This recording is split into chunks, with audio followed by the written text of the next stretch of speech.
I'm Aletha with WTI, and this is my Neater Feeder.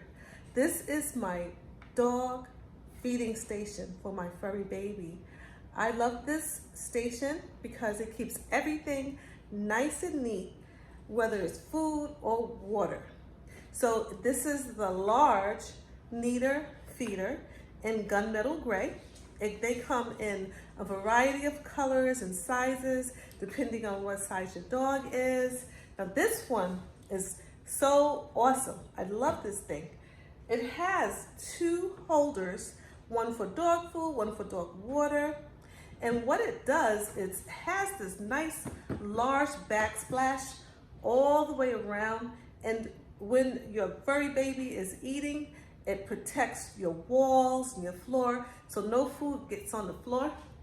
So that's great because a lot of times when water and dog food is on the floor and you go by, it could be a slipping hazard.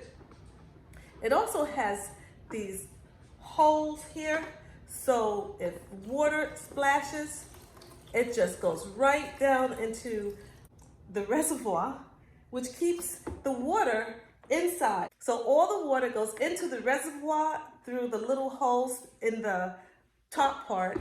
And when you're ready, all you have to do is just lift it and take it outside and clean it. I really like this feeding station.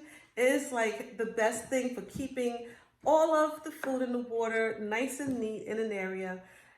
I highly recommend it, and that is my point of view.